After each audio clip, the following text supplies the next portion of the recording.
First, I'd just like to thank everyone for coming out and making this great DEFCON. This has been my first DEFCON, and I've really enjoyed it.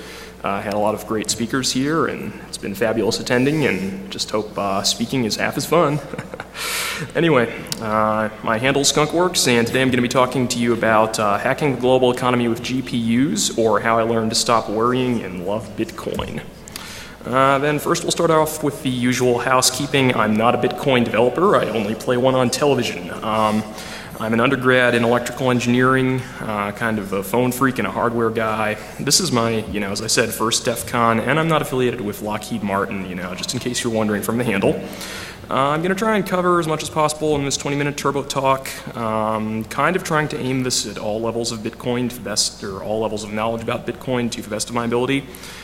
Feel free to go ahead and contact me, anything about the talk or any further questions.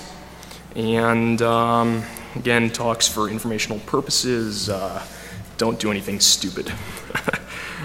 So first, kind of some real basics about Bitcoin, how it came about, kind of some of the reasons behind it. I'm sure a lot of you are already familiar with this, but a lot of other payment solutions online right now are plagued by extremely high fees. You've got high fees by PayPal, you've got fees on debit cards, crazy interest rates on credit cards. Very little in the way of privacy online right now for payment solutions aside from Bitcoin. PayPal tends to play money police. They do chargebacks all the time. Credit card companies do chargebacks all the time. They're kind of running your money. You're not running your money. And then, of course, you've got credit card companies amassing these huge databases of purchase histories and, user information, really for who knows what. So there's really no way to pay cash online before Bitcoin, and that's mic's falling. That's kind of, I think, one of the main reasons it came about. Then on top of that, you've also got the issue of regulation by governments, as we all know, in the huge economic collapse after the subprime fiasco. Government regulation is not always a good thing, and lack of oversight can really cause some problems. And so that's another thing Bitcoin's trying to address, is decentralizing money. So then, what and who? Bitcoin is a decentralized peer-to-peer currency. I'm sure you're all well aware. The slide actually hasn't been updated. It was worth about $100 million when I put the slide together. There's since been another crash. It's down to around $55 million, trading at $8 or so a Bitcoin as of this morning.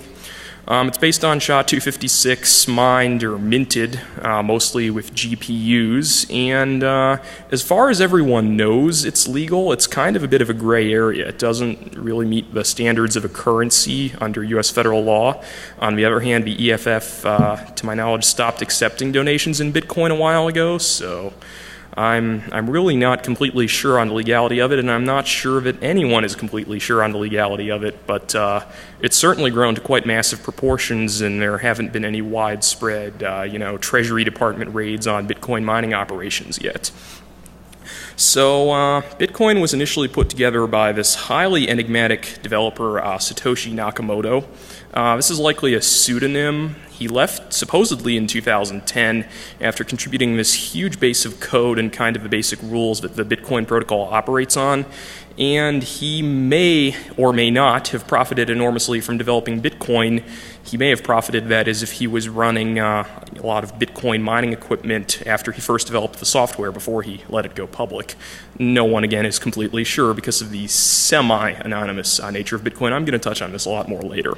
Bitcoin is not, at least outright, a Ponzi scheme. There's no central company that's running it. It's also really not controlled in much of any manner except these core developers who just basically maintain the code and kind of keep things in running order. It's also not backed by anything. The idea is just kind of, well, you use Bitcoins and I'll use Bitcoins and we'll all say it has value. And the idea being there's scarcity behind them. You can't just kind of pull them out of thin air in great quantities. So that's kind of the idea of the intrinsic value of them, even though they're not backed by anything. So basically, you've got Bitcoin miners minting Bitcoins with generally graphics processing units, also application-specific integrated circuits. I'll get to that a little later. When people mine these Bitcoins, they're stored in a wallet.dat file. Then every transaction is hashed into this big chain that kind of goes around the entire network. That's really an oversimplification. Most mining's pooled now, but that's kind of the basics of it. Then, as we move into the economics, mining is designed to become exponentially harder and harder, leading to a finite supply of roughly 21 million bitcoins. They can be traded in quantities as little as 1/10,000th of a bitcoin. As I said, they're minted now mostly by graphics processing units, but then you can also use CPUs, which are quite inefficient now, and possibly application-specific integrated circuits. That is a special piece of hardware only designed for mining bitcoins, maybe some of the Bitcoin mining power now. It's loosely tied to other currencies via energy and equipment costs. You know, you'd think Bitcoin just being kind of this decentralized peer-to-peer currency, it would just be a completely free market. But, you know, the reality is you can only buy computer hardware mostly in US dollars, at least from the central distributors, and your power costs are still going to be in US dollars. That's assuming you're in the US. If you're in Europe, it's going to be in the euro, etc. And we actually saw that a lot. There was a major deflation again in Bitcoin just last week with the entire debt ceiling fiasco, and that, you know, kind of had a ripple effect in Bitcoin. We saw Bitcoin prices dropping. Also, there was another event that kind of happened at the same time, but I think the debt ceiling was part of it. Anyway, if Bitcoin does ultimately become a stable currency, profits for mining Bitcoins are going to have to go down to zero because mining does become exponentially harder. And early adopters have definitely won big in Bitcoin. If you started mining back when Bitcoin first started out, then you made a lot of money on it. Late adopters at least were still covering costs until about a week ago when we had this second kind of market collapse. And supply and demand curves kind of explain everything relatively well. If you look at the blue there, that's your supply curve. The two red ones are your demand curves. And, you know, basically you just have the shifts in those two curves affects your equilibrium that the price will tend towards. Bitcoin had 200,000% inflation over the last several months. Really, really explosive growth to a high of over $30 a Bitcoin back in June. Then it devalued to about half of that to $15, and then was stable over most of July. Looked like it was finally tending toward an equilibrium. We saw relatively steady trade volume and relatively steady prices in Bitcoin markets. And then just last week, with the whole debt ceiling fiasco, combined with a either large break-in or large expose of a scam with a site, mybitcoin.com, about $250,000 of Bitcoins just kind of left when the site went down, and no one's exactly sure what's up, and that caused Bitcoin prices to drop to around $8. That combined with the whole debt ceiling thing.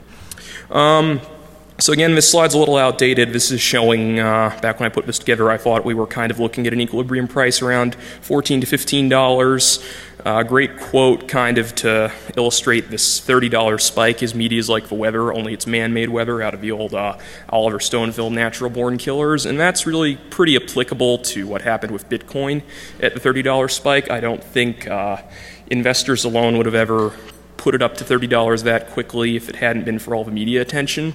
And media just kind of created a very, very large demand pull inflation. People were just buying Bitcoins left and right, sitting on them.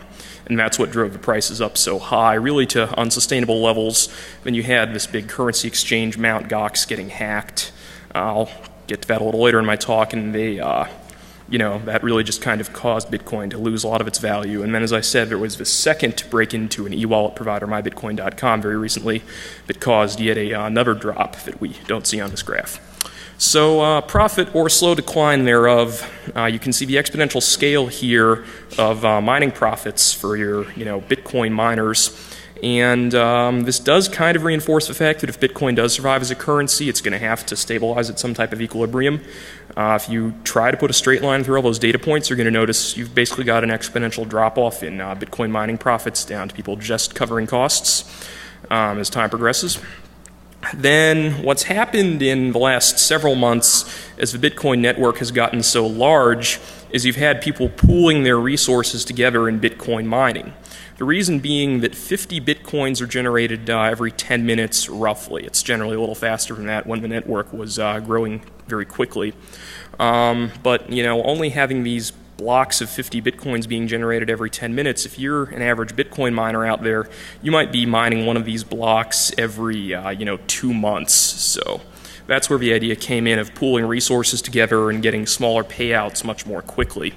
Then some pool operators are taking a cut. The administrator of deepbit.net, which was the largest mining pool for quite a while, I'm not sure if it still is. I haven't really kept up with mining pool stats, but he was clearing over $30,000 a month, and that's a conservative estimate at one point, and that went on for at least 2-3 months at that rate.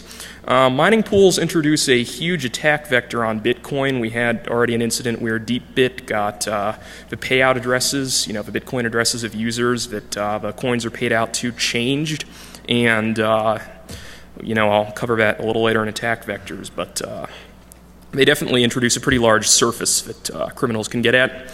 Then kind of the scary stuff with botnets, and there's already been a botnet spotted in the wild mining Bitcoins, is if you have a botnet that plays by the rules, there's really no way to distinguish it from regular mining traffic unless you figure out that the botnet is a botnet by looking at command and control channels or finding infected systems, etc. But looking at the Bitcoin end, it looks just like regular Bitcoin miners. And the interesting thing with Bitcoin, unlike just about everything else, is if you're a botnet, you're better off not actually trying to DDoS Bitcoin or take it down. You're better off just simply playing by the rules and making money at it. And in fact, I did a couple conservative calculations. There are probably dozens of botnets out there right now that could net the botmaster $100,000 a day doing that. And frankly, we don't necessarily have any way of knowing that a very well-coded botnet is not responsible for half of Bitcoin's hashing power at the moment. Attack vector wallet.dat. All of Bitcoin users' coins are stored in this single file. It is in plain text. The Bitcoins represent the public keys and your private keys, the right to spend them, stored in wallet.dat. If you read the frickin' manual, you're going to encrypt wallet.dat. Most people don't, including this one guy going by the handle All in Vain, who stored about $500,000 worth of Bitcoins in a single file. He was compromised by some type of targeted attack. He lost everything. So, good quote here, based on the findings of the report, my conclusion was that this idea was not a practical deterrent for reasons which at the moment must be all too obvious. Dr. Strangelove from the movie that's kind of the theme of the title. Basically what I'm saying here is having a plain text wallet.dat when you've got a lot of non-tech savvy people dealing with Bitcoin is inherently a kind of poor idea, and you're going to run into a lot of different ways to so-called pickpocket wallet.dat. There are people who are leaving their systems wide open, sharing their entire hard drive on LimeWire. There have been a couple different specialized Trojan horses spotted in the wild that specifically grab wallet.dat and upload it. And gullible users are gullible. They're even open to traditional 419 scams, which I'll touch on a bit more. Basically, any third party that's part of Bitcoin, the currency exchanges, wallet storage sites. That is, if you're too stupid to encrypt your own wallet, why not outsource it to a kind of virtual bank for Bitcoins? Gift card exchanges, mining pools, lotteries, stock markets, all of these services are out there, and all of them have varied levels of security. The Bitcoin protocol itself has a decent level of security. I think Dan Kaminsky's talk was very illustrative of that. He did obviously drop that exploit, but still, the protocol in general is relatively sound, but these third parties vary very wildly in security. They're generally a lot less secure than the actual Bitcoin protocol and generally a lot less secure than established financial institutions. Had deepbit.net, the big mining pool, getting hacked into, undisclosed amounts stolen through undisclosed attack vector, changing payment addresses, and then the administrator, Taicho, reimbursed users for however much was lost. One has to think when he was making $30,000 a month, he didn't want his income to go away and might have just paid out of pocket, who knows. Then also this big currency exchange for Bitcoin where you could exchange US dollars for Bitcoins, Mt. Gox. They were using unsalted passwords for quite a while, and then they ultimately switched over to salted passwords, but for users who hadn't logged in a while, their accounts still had unsalted password hashes. And basically what happened is someone, through, again, an undisclosed attack vector, got a hold of the username and password hash database, ran it through your run-of-the-mill hash lookup table, and got about access to $9 million worth of accounts, attempted to withdraw the money. Trading ended up freezing for about a week, and that devalued the Bitcoin market from about $200 million to about $100 million because of a lack of confidence. Then attack vector dimwits. Fool and his Bitcoins are soon parted. You can have traditional 419 style scams, such as I'm a Nigerian prince with 89 million bitcoins, and you can have fake gift card sites. Plenty of those have been spotted in the wild. Fake investment sites, fake mining pools, possibly. I'm not sure that we've seen any in the wild yet, but it's certainly a real possibility. Fake currency exchanges are definitely out there. No chargeback really means easy pickings. You can't call up American Express and say, hey, someone just stole 500 bitcoins from me. Can you guys do a chargeback? There's definitely an inverse correlation with tech savvy and victimization among things like this. There's really no patch for human stupidity. So if you've got stupid people using Bitcoin, you're going to run into a lot of theft. Then attack vector, whales, and HFT kind of borrowed a whale term from Las Vegas here, but anyone with enough assets can really directly move the Bitcoin market. This is kind of more an economic attack, but the idea would being that you have enough assets to exert partial market power, and then you can just sell and buy, and that would artificially inflate and deflate the price. You can pretty well camouflage that by simply splitting up all of your large accounts into a bunch of small accounts. And it's pretty hard to distinguish from regular trading when the market's fluctuating enough. Then high-frequency trading, already probably read about this on Wall Street, but that's where you have automated trading for small marginal gain repeated ad infinitum. Coupled with market movers, you can really get an unfair advantage, but the market does become harder to move the more Bitcoin grows. Then vending machines and Finny. This is the Finny attack. Basically, if you accept a transaction without having any confirmations, the attacker can create an unbroadcasted block and then send the same coins to himself in that block. Then, let's say, walk up to a vending machine that takes bitcoins, and by the time the vending machine has its transaction processed, the attacker's already sent their bitcoins to himself instead of the vending machine. So, pretty simple solution around this is to just have some type of stored value card where you require instant transactions. If you need to use bitcoins at 7-Eleven or a vending machine, you just go ahead and load up your stored value card and then you use that. BRB FBI. So, yeah. Dan Kaminsky already really touched on this a lot. I'm going to skip over a lot of this, but the basic thing is a lot of what's done in Bitcoin is public, the addresses, the transaction records.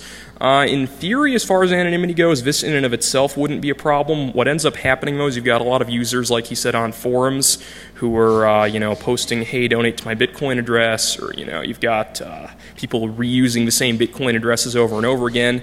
And what you can do, and what Reed Harrigan showed in their paper, I'd highly recommend everyone to go out and read that paper, is that Bitcoin is really not that anonymous, unless you're sitting around war driving 10 towns away, It's just not that anonymous, and sites like Silk Road have really started to give it quite a bad name.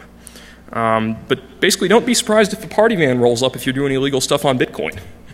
Then we've got application-specific integrated circuits. Already kind of talked about this, but the idea behind it is you've got a specialized piece of computing hardware, specialized chip that would be custom-built just for mining Bitcoins or just for doing SHA-256. Very high upfront development costs in this, but they're much more efficient than using graphics processing units for mining Bitcoins. I've already got an anecdotal report that they're deployed in at least one Bitcoin mining operation, and again, just like a botnet, they could represent a very high percentage of network hashing capacity, and we really wouldn't have any way of telling. Then we've got the GPU shortages that have been caused by Bitcoin. The Radeon HD 5800 and 5900 series have been the hardest hit right about the time Bitcoin went up to $30. There were just huge shortages, like my local micro center had no X800 or X900 series Radeon GPUs left in stock the week Bitcoin hit 30. They even, I think, had some X700s selling out. People were that desperate to mine Bitcoins and get in on the action. Demand pull inflation's been driving up retail prices about 30%. I think they're starting to come back down a bit now with the fever around Bitcoin dying down a little. The 5000 series are more efficient than the 6000 series in mining Bitcoins, and even the 6000 series beats NVIDIA by a lot. The GPU hash cracking talk yesterday had a pretty interesting, some pretty interesting info about that. Each GPU was representing around $15 a day in profits of revenue, or $15 a day in revenue at peak prices. And then a couple oddities that are relatively funny. We've run across a couple Anecdotes of Bitcoin miners suspected of growing marijuana because they've had very high electric bills. They've been raided, and it turns out, well, they're farming currency. You know, they've got a server farm going, and it's just using a really lot of power. There's one Bitcoin miner also who suffered brain damage after heat stroke. He slept in an unair-conditioned room with a bunch of mining rigs, and, you know, don't do that. But Coin.org has a lot of pretty good humorous stories like that. And that's pretty much it. Any quick questions?